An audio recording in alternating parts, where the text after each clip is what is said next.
investasi, berikut merupakan ulasan pasar minggu ini.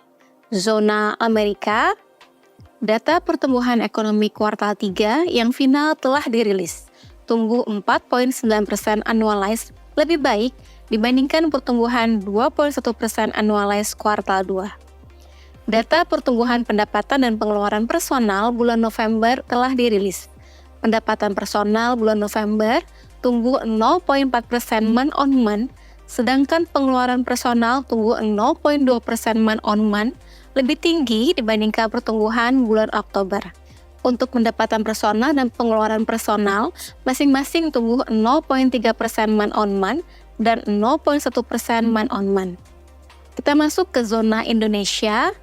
Data penjualan motor bulan November hanya turun 2,8% year on year, sebelumnya mengalami penurunan 4% year on year di bulan Oktober.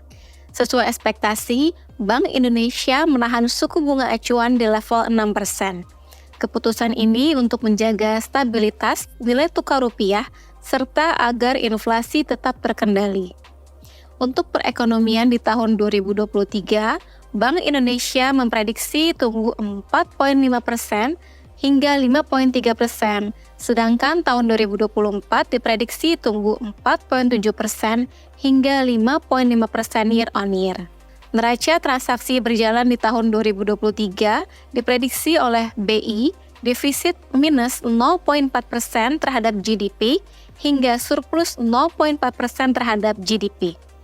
Untuk data pertumbuhan kredit bulan November mengalami perbaikan, tumbuh 9,74% year on year versus 8,99% year on year bulan Oktober.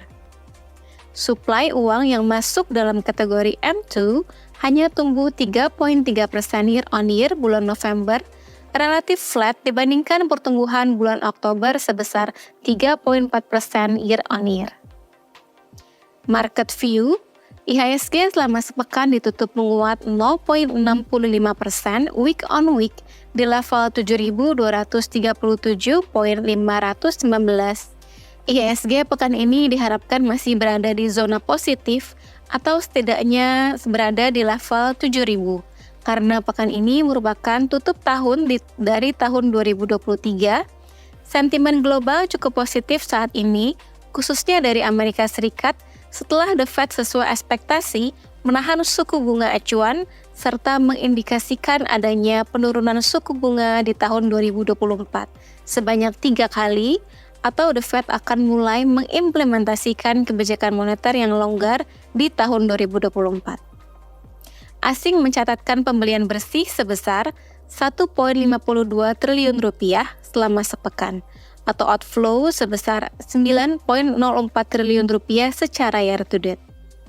Pada pekan lalu, 3 sektor yang mencatatkan penguatan tertinggi adalah sektor industri dasar, cyclical, dan kesehatan masing-masing sebesar 3,55%, 1,56%, dan 1,04% secara mingguan.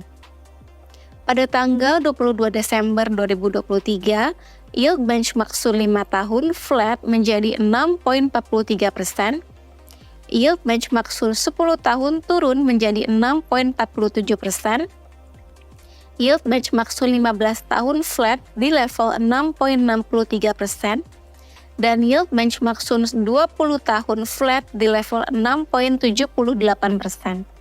Kepemilikan asing pada pasar SUN per tanggal 20 Desember 2023 tercatat sebesar 843,58 triliun rupiah atau sebesar 14,99% dari total outstandingnya, meningkat dibandingkan posisi per 15 Desember 2023 yaitu sebesar 839,92 triliun rupiah atau sebesar 14,92% dari total outstandingnya.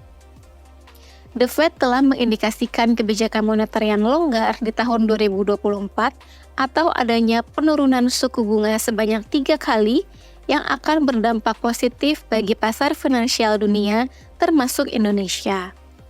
Tampaknya Amerika Serikat akan lebih mengalami soft landing karena untuk tahun 2023 ekonomi diprediksi masih tumbuh 2,6% year on year, sedangkan tahun 2024 diprediksi tumbuh 1,4% year on year.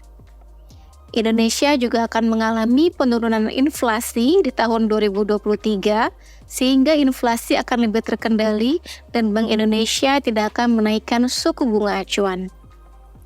Pasar obligasi akan bereaksi positif terlebih dahulu akibat perbaikan kondisi makroekonomi yang akan diikuti positifnya kinerja di IHSG.